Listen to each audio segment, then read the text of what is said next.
ওনার মতো ইমাম পৃথিবীতে আর আছে? নবীজির ইমামতিতে নামাজ চলছে, সাহাবায়ে কেরাম পিছনে দাঁড়িয়ে আছেন। নবীজি যখন রুকু থেকে পড়লেন সামি আল্লাহু লিমান হামিদা, সবাই পড়লেন রব্বানা লাকাল হামদ, কিন্তু একজন সাহাবী একটু বাড়াইয়া দিলেন, উনি পড়লেন রব্বানা ওয়ালাকাল হামদ হামদান কাসীরান তাইয়্যিবান মুবারাকান ফীহি।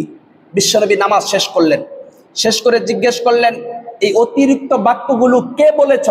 এগুলো তো আমি শিখাইনি। সাহাবীরা কেউ কোনো কথা বললেন না, ভয় পেয়ে গেলেন। নবীজি এবার আশ্বাস দিয়ে বললেন, ভয় পাওয়ার কিচ্ছু নাই, তুমি যা পড়েছো সেটা ভালোই পড়েছো, বলো কে কি পড়েছো। এবার সাহাবী দাঁড়ালেন, দাঁড়িয়ে বললেন, ইয়া রাসূলুল্লাহ, আমি পড়েছি। বলছে, তুমি এত চমৎকার আল্লাহর প্রশংসামূলক বাক্যগুলো ব্যবহার করেছো, আমি দেখতে পেলাম 30 জনেরও অধিক ফেরেশতা প্রতিযোগিতায় লিপ্ত হয়েছে তোমাদের এই সুন্দর কথাগুলো, তোমার এই সুন্দর বাক্যগুলো কে কার আগে আল্লাহর কাছে পৌঁছে দেবে।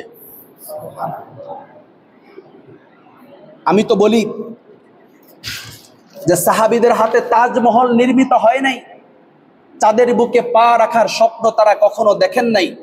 তাদের জীবনে মূল সাধনাটাই ছিল আল্লাহ প্রেমী হওয়ার।